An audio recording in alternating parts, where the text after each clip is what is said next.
Ultra Instinct jadi gebrakan besar di Dragon Ball Super. Goku pertama kali mencicipi transformasi ini pas lawan Jiren di turnamen kekuasaan. Tapi untuk menguasainya, prosesnya panjang banget, penuh latihan dan perjuangan. Transformasi ini bukan cuma sekedar power up. Ini kondisi Zen tingkat dewa di mana tubuh bergerak otomatis tanpa perlu dipikirkan dengan presisi yang nyaris sempurna. Keren banget kan? Tapi ada yang lebih gila. Ultra Instinct yang disempurnakan, kondisi standar para malaikat. Ini bukti betapa langkahnya transformasi ini. Dirancang untuk dewa, jarang banget manusia bisa mencapainya. Untungnya, Goku jadi pengecualian karena potensinya yang luar biasa. Tapi Dragon Ball Super juga bikin fans bertanya-tanya nih, kenapa cuma Goku? Banyak Z-Factor lain yang juga layak, bahkan mungkin lebih pantas dapat Ultra Instinct. Bayangin kalau Vegeta, Gohan, atau karakter lain ikut unlock kekuatan ini. Bisa jadi DBS lebih seru lagi, nggak cuma fokus di Goku terus.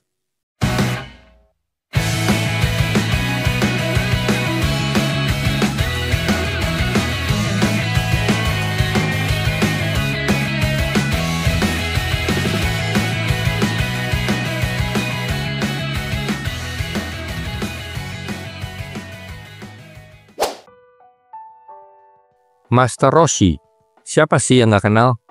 Kakek tua genit ini sering jadi bahan bercandaan.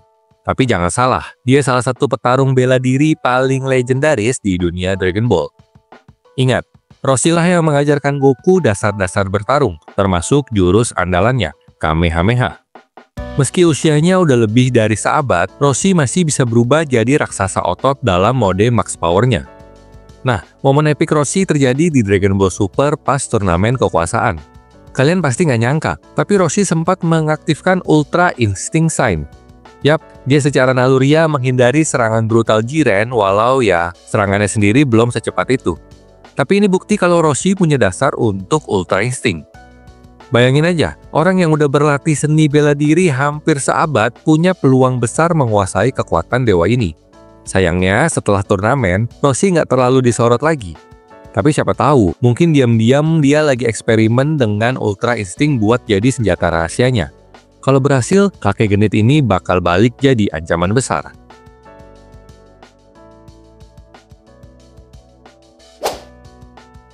Dragon Ball Super benar-benar memanfaatkan multiverse dengan memperkenalkan petarung-petarung epik yang bikin Goku dan tim Z-Fighters keringetan. Salah satu momen paling berkesan adalah turnamen penghancur, di mana mereka bentrok dengan petarung top dari Universe 6, termasuk Hit, pembunuh bayaran yang gak main-main.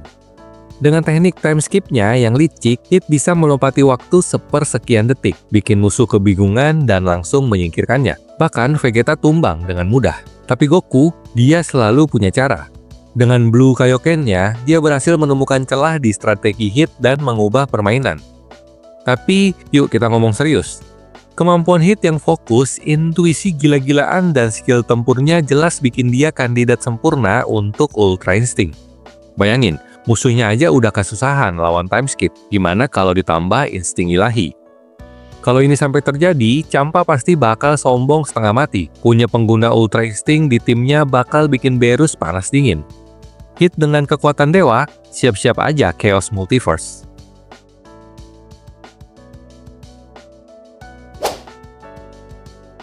Piccon adalah salah satu karakter Dragon Ball yang gak cuman keren, tapi juga punya aura misterius. Pertama kali muncul sebagai rival berat Goku di turnamen dunia lain, Piccon langsung mencuri perhatian. Meski bukan karakter canon, dia tetap jadi favorit fans dan nongol di Fusion Ribbon, Dragon Ball GT, bahkan Super Dragon Ball Heroes. Petarung tangguh dari galaksi barat ini punya serangan elemen mematikan, seperti Burning Shoot, Hyper Tornado, dan Thunder Flash Attack. Yang bikin dia lebih spesial, Piccon gak pernah malas untuk mempush limitnya. Dari pakai baju berbobot sampai latihan keras, dia selalu mencari cara buat jadi lebih kuat. Nah, karena dia beroperasi di dunia lain, tempat yang memungkinkan petarung mencapai level ekstrim tanpa batasan fisik, Piccon sebenarnya punya peluang besar untuk menyentuh Ultra Instinct. Ingat, Goku juga pertama kali nginjak Super Saiyan 3 di dunia lain kan? Kondisi ini jelas jadi arena sempurna buat Piccon unlock potensi dewa. Kalau Piccon beneran dapat Ultra Instinct, siap-siap aja, dunia lain makin chaos.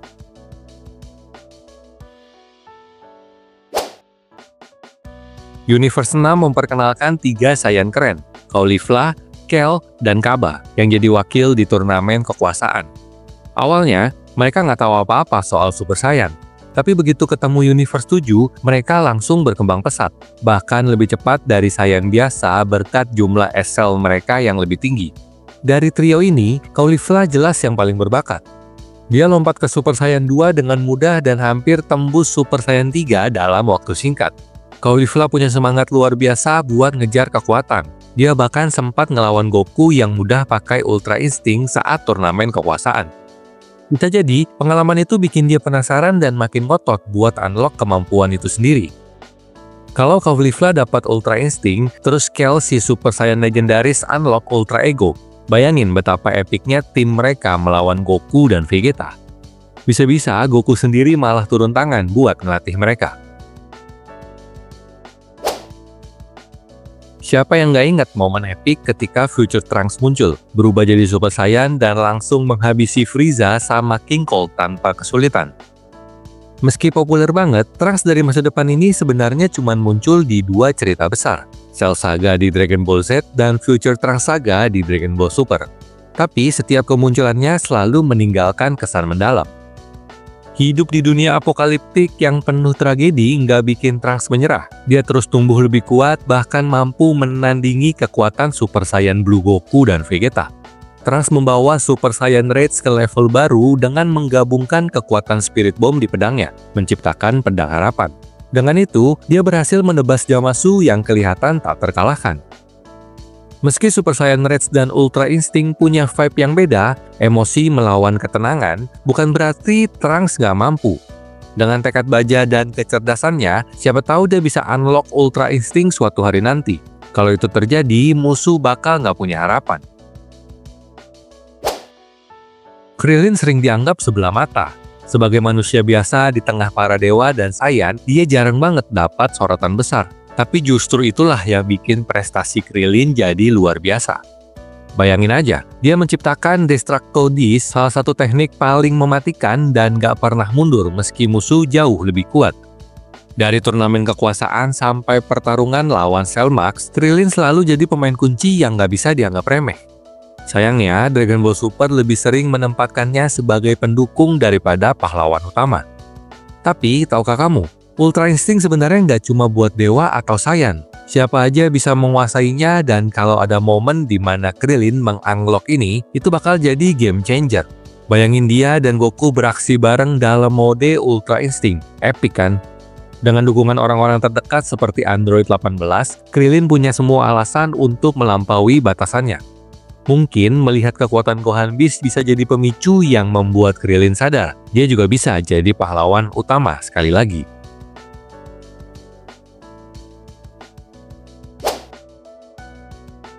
Dragon Ball punya banyak karakter aneh, tapi nggak ada yang semisterius Mr. Popo. Selalu ada di sisi penjaga bumi, entah itu Kami atau Dende, Mr. Popo selalu dianggap remeh. Tapi jangan salah, dia ini pelatih Goku di era Dragon Ball klasik, dan kekuatannya jelas jauh lebih besar dari tampilannya yang sederhana. Ingat momen ketika dia menghadapi Goten dan Trunks dalam bentuk Super Saiyan? Meski cuma filler, itu cukup bukti kalau Mr. Popo bukan sosok sembarangan. Aura misteriusnya bikin penasaran, apalagi dengan kondisi ilahi yang nggak pernah benar-benar diungkap secara detail. Sekarang, bayangin Mr. Popo dengan Ultra Instinct. Kebayang nggak gimana dia bakal ngejutin semua orang? Kedengarannya aneh, tapi kalau dipikir-pikir, masuk akal juga kan? Dia sudah punya semua atribut misterius yang bikin penggemar bertanya-tanya, seberapa kuat sebenarnya Mr. Popo? Bayangin, umur baru 10 tahun tapi udah jadi salah satu karakter terkuat di Dragon Ball. Itulah Uub, reinkarnasi Kid Buu yang berhati murni. Goku pertama kali ketemu dia di turnamen dunia ke-28 dan langsung kagum sama kekuatan mentahnya. Bukan cuma janji biasa, Goku bersedia melatih Uub untuk jadi pelindung bumi berikutnya. Nah, kalau ingat urutan waktu, turnamen ini sebenarnya terjadi setelah Dragon Ball Super. Jadi, bayangin aja kalau Goku udah pakai Ultra Instinct waktu latihan bareng Uub. Sebagai bocah, Uub punya pikiran jernih dan potensi nggak terbatas. Goku bisa memanfaatkan itu untuk mengenalin Ultra Instinct sejak dini, sebelum Uub terlalu terpengaruh hal-hal lain. Karena Up bukan Saiyan, tapi siapa bilang dia nggak bisa lebih hebat? Ultra Instinct adalah jalan paling masuk akal buat bikin Up benar-benar jadi penerus Goku. Siapa tahu dia bahkan bisa nguasain Ultra Instinct lebih cepat dari gurunya. Dari pertama muncul waktu masih umur 4 tahun, Gohan udah bikin kita nganga sama potensinya yang luar biasa. Kita semua tahu momen legendaris saat dia jadi Super Saiyan 2 pertama melampaui Goku di beberapa titik. Tapi yang bikin makin keren, Gohan nggak berhenti di situ. Setelah stagnasi Super Saiyan, dia justru naik level ke Ultimate Gohan, sebuah transformasi yang terasa setara dengan Ultra Instinct karena sama-sama punya aura ilahi. Tapi apa yang lebih gila? Mode Beast Gohan. Transformasi ini nggak cuma bikin dia ngeri banget, tapi juga lebih kuat dari Ultra Instinct Goku. Nah, meskipun Gohan Beast keren banget, transformasi ini awalnya dari kemarahan yang mendalam, sesuatu yang mungkin nggak selalu stabil. Disinilah Ultra Instinct masuk. Gohan udah banyak berubah, terutama setelah dia punya keluarga. Dari remaja pemarah jadi sosok yang lebih dewasa, mungkin Ultra Instinct adalah langkah logis berikutnya. Ini bukan sekedar soal kekuatan, tapi filosofi baru yang lebih tenang dan bijak. Bayangin, transisi dari Beast yang liar ke Ultra Instinct yang tenang bakal jadi simbol sempurna perjalanan Gohan menuju kedewasaan sejati. Gimana menurut kalian? Bakal sekeren itu kan?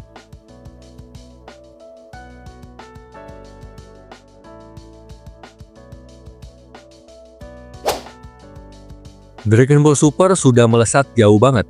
Sampai-sampai kita sering lupa kalau dulu Tien itu pernah jadi atasan Goku dan juara turnamen seni bela diri dunia ke-22 loh. Yap, Tien itu punya alasan kuat kenapa dia bisa dibilang manusia terkuat di bumi. Apalagi dia juga banyak bantuin Goku di pertempuran lawan Cell dan Super Buu yang jelas lebih dari apa yang bisa dilakukan kebanyakan manusia. Nah, walaupun Tien sempat menghilang dari sorotan, ternyata dia nggak nganggur guys. Dia malah fokus latihan keras dan bahkan mulai ngebuka dojo sendiri. Tien itu tipe orang yang nggak bisa lepas dari seni bela diri. Makanya nggak heran dia masuk pelatihan ekstra dan akhirnya bangkit dengan kekuatan Ultra Instinct. Dengan kemampuan untuk menjernihkan pikiran dan mengendalikan Zen, Tien bisa fokus sepenuhnya tanpa gangguan. Tampil di turnamen kekuasaan adalah momen yang pas banget nih buat Tien. Dan kalau dia benar-benar punya Ultra Instinct, dia bisa jadi salah satu karakter paling krusial di Dragon Ball Super. Bayangin, Tien bertarung bareng Goku sebagai salah satu pahlawan terkuat di Universe 7. Pasti seru banget buat ngeliatnya.